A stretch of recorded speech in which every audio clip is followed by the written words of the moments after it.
Hello everyone, welcome back to the Budget Sportsman, and thank you so much for joining me on today's video.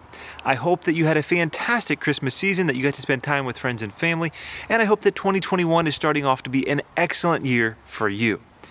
I want to thank each and every one of you for your support over the last couple of years of the Budget Sportsman channel. Thank you so much for watching, liking, subscribing, commenting, all of those things that you do to show your support. On today's video, I want to show you my favorite trail camera pictures of 2020. This is something I've been doing at the end of every year for the last couple of years, and something I really enjoy doing. Now, before I get into the pictures, I want to ask you to let me know in the comments down below what you think of this video. Normally what I do is I narrate the video, I narrate the picture so that you have an idea of why they're my favorite. Some of them aren't the most beautiful pictures or the best, but they have a context or some reason why I think they're cool pictures, and so I like to narrate them. But let me know if maybe you'd rather see this video with just music and just enjoy the pictures as they are without any explanation. So let me know down in the comments. But with that said, let's go ahead and get into my favorite trail camera pictures of 2020. Well, just like in years past, I did want to start off this video with some of the animals that I got on camera other than deer. Most of us do run these trail cameras out there to see and pattern and locate the deer and the areas that they're using. But to me, a side benefit is always getting a view of some of the other creatures with raccoons and porcupines, all kinds of things. But one of my favorites that I have never seen in person, but almost every year I get at least a couple pictures of them, is a fisher. And it's just always neat to see these creatures that I've never seen in person, but to know that they're there and always kind of wonder if you might one day get a chance to see them. I just think they're really neat looking, really fun to get a couple of pictures of fishers every year. Of course, the areas that I hunt always have plenty of turkeys. Get a lot of turkey pictures. Here's just a couple of big old longbeards to get you excited for turkey season. I think I got more pictures of coyotes and foxes this year than in any previous year, and some of them are really pretty cool pictures and get a chance to kind of catch a glimpse of what's going on out there in the woods. You'll see this particular sequence right here is on a piece of public land that I ran a trail camera for most of the summer, and you'll see that throughout the course of this particular week, but really throughout the course of one particular night, this coyote is super active, and almost every time he comes through, he's got something in his mouth. This little sequence of pictures right here, you could almost convince me that's a fawn. If you look off the right side, he's got, it looks like a leg hanging out. And then, of course, he comes back through with some other animals in his mouth, maybe a rabbit or squirrel. Of course, most of us don't like coyotes for the fact that they are killing fawns. But to me, it's still neat just to capture a glimpse of what's happening out there in the woods when we're not there. Now, I've also got a couple pictures here of this coyote in the snow. I think it's really neat just to see him there with the snow on his fur and just get a glimpse like that. And then this final picture, I don't know why, but it just captures my attention as one of the coolest coyote pictures I've ever captured. Beautiful colors to his fur there, head down, the light coming through the trees. I just really enjoy this picture. Now, I don't really get a lot of bear pictures on my cameras in the area where I'm at, but I usually get one or two every year. And again, this is that same piece of public land, and I'm not one for judging the size of a bear. But in my mind, in my experience, that looks like a really big bear. Got quite a few pictures from there early October, and then I got just one more single picture of him, I think in early November. Now, one other thing I want to show you before we get into here is a couple of people photos that I captured this year. And this particular section right here is again on public land, and this young lady walks up to my camera and clearly makes an attempt to either check the camera or steal it. It was locked up, and you can even see in a couple of these photos where she's playing with the cable lock in her hands, and certainly seemed like she was trying to either check or steal my camera. Now, this is an interesting sequence of photos in my mind because I had heard rumors that a really nice buck had been shot on public land, the same area where I was hunting, and was taken in the first week of archery season, but I really didn't know exactly where. Well, the next time I went to check my cameras, I found this sequence of photos where a whole group of hunters are coming out with flashlights well after 10 o'clock at night, nearly 11 o'clock at night, but it looks like they're empty-handed. Again, a whole group of folks, bunch of flashlights, look like they were in there searching for a deer. The following morning, about 8:30 in the morning, looks like they're going to head back in, resume their search. And about 9:40, a guy's coming back out with his bow in hand, and a few minutes later, he's heading back in with a four-wheeler. Now, this is illegal on public land, but that's not the point of this video. He's heading in with his four-wheeler like maybe he finally found something. He's got to go pick it up. Sure enough, about 15 minutes later, here he comes back through with a nice buck on his four-wheeler and his buddies on the back. I was able to confirm by using the pictures that this was indeed the big buck that my neighbor had told me about that was shot in that area, and turns out, from what I can tell, was probably killed within just a few hundred yards of an area that I was hunting. Now we're going to move into the deer, and I want to kind of divide these up into some different locations where I got them. And these first ones are on the private piece of property that I'm able to hunt. This particular deer, I throw it in there because this was in early in the winter last year, almost a year ago, and this was a deer that I had had several encounters with during the hunting season, but just wasn't a deer that I could actually verify that was legal or even really sure if I wanted to shoot him. But what's really interesting is that I got one picture of him here that was in March, and he still was yet to shed his antlers. Now, on this piece of private property, I was really struggling to find any bucks or get any bucks on camera.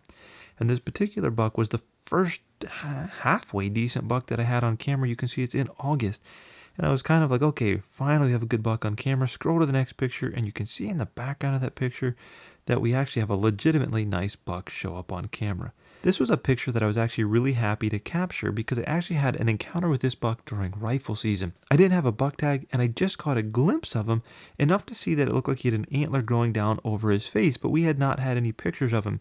But a few weeks later, we actually got this picture, and super excited to confirm that what I thought I saw was actually correct. Now, this particular buck that I'm showing you now is a pretty nice buck. We got him on 2 different cameras on the same night. And the reason this is significant is because this is a pretty nice buck for our area, and it's post-hunting season. There is still a late season, but on this piece of property, there's really not much hunting pressure in that postseason. And so to see a really nice buck that's made it through the season, hopefully will be around next season, is always exciting. I did want to show you this one last video here, and I run most of my cameras on photo mode, but I did have this one that I captured on video mode, and you can see how wary he is of that camera. This is a reason why you might want to consider getting one of the blackout cameras. You can just see he's sort of looking at the camera, not quite sure what to make of it, definitely nervous about the camera. Now let's go through a couple of pictures from a trail camera I had again on public land. We've already seen a few here. The coyote and the bear were from this same location, but I had several really nice bucks in this area. We'll just kind of go through them quickly here, let you see sort of the variety, but there's a couple that I definitely want to point out. This particular sequence is pretty interesting because even though it's photos, I got enough pictures to kind of piece together that these 2 bucks were kind of just milling around doing their own thing, and then all of a sudden they decided to sort of test each other out for a little while.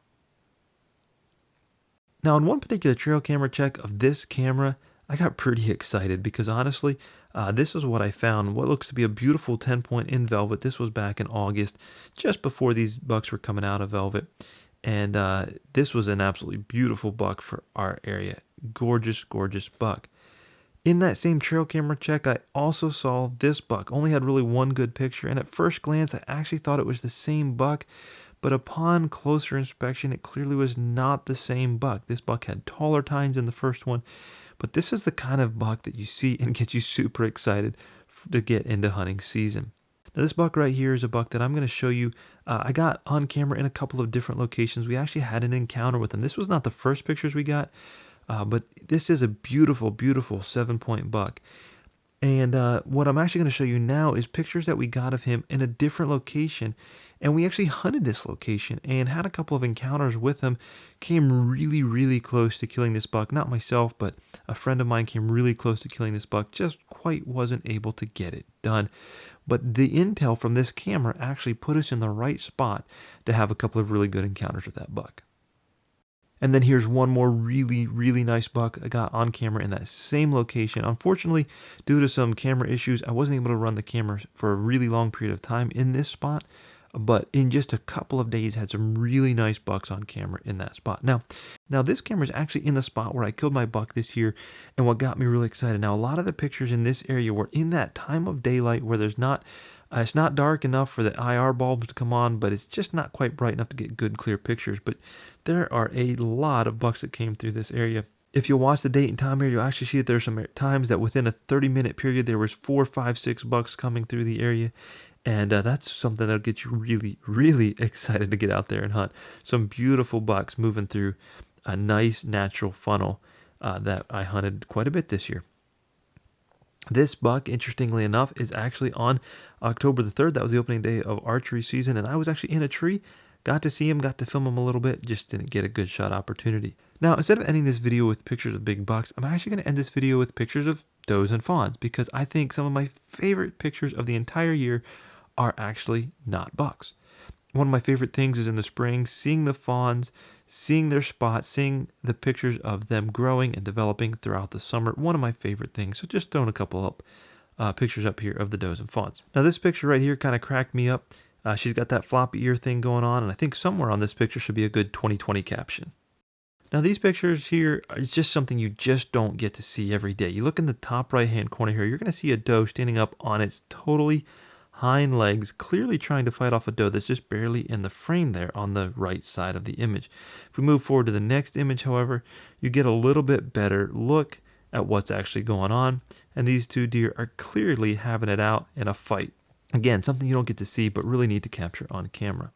Now, if you happen to watch last year's video, you'll probably remember that my favorite trail camera capture of the entire year was this albino deer. Now, fortunately, early in the year, this year, I got some more pictures of this absolutely incredible creature. I've got an entire video about the encounters I've had with this albino on my channel. I'll leave a link up in the corner. But again, this has to be one of my favorite image sequences of the entire year. Absolutely gorgeous, gorgeous creature that I feel so blessed to have gotten to see with my eyes and capture on camera on many occasions. Well guys, I hope you enjoyed the video and the pictures that were in it as much as I enjoyed checking cameras and getting those pictures throughout the year. Once again, I would really appreciate it if you'd go down below in the comments and let me know what you think of this style video, if it's something you want me to continue to do year after year, or if you want me to change it up a little bit and maybe do something a little bit different. Even better yet, what I would love is if you would go over to Facebook, find The Budget Sportsman, and send me a message with your favorite trail camera picture or two from this past year. Once again, thanks for watching, and until next time, remember to get off YouTube and get outdoors into God's great creation.